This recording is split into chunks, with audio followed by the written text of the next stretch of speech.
चलिए दोस्तों बात करते हैं एक और नए क्वेश्चन के बारे में। इस क्वेश्चन में एग्जामिनर ने कहा है नीचे दी गई आकृति में छायांकित भाग का क्षेत्रफल बताइए। यहाँ पर एग्जामिनर ने कहा है कि ये वाली साइड जो है वो आर है, यानी कि सर्कल की त्रिज्या है। अगर इस सर्कल की त्रिज्या है और इसका सेंटर पॉइंट है तो ये भी इसकी ए ही होगी साइड, और ये भी इसकी ए साइड होगी, और इन दोनों को जोड़ेंगे तो इस ट्रायंगल का जो बेस होगा यानी आधार होगा वो 2a हो जाएगा। और मुझे मालूम है कि अगर इस छायांकित भाग का क्षेत्रफल निकालना है मुझे, तो इस सर्कल में से इस ट्रायंगल वाला ये वाला पार्ट और ये वाला पार्ट हटाना पड़ेगा, या फिर इस अर्धवृत्त में से इसमें से इस वाले में से इस ट्रायंगल का मुझे पार्ट हटाना पड़ेगा।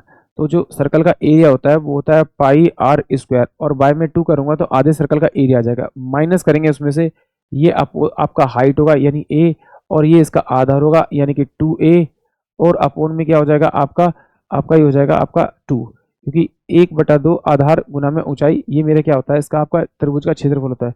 यहाँ से अगर सॉरी 2a हो जाएगा आपका त्रिभुज का क्षेत्रफल, यहाँ से निकालूंगा एक आर की जो वैल्यू है मेरे पास में ए दे रखी, तो ए का स्क्वायर हो जाएगा।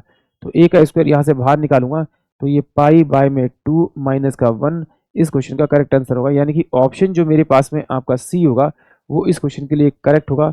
आई होप आप सभी को क्वेश्चन समझ में आया होगा।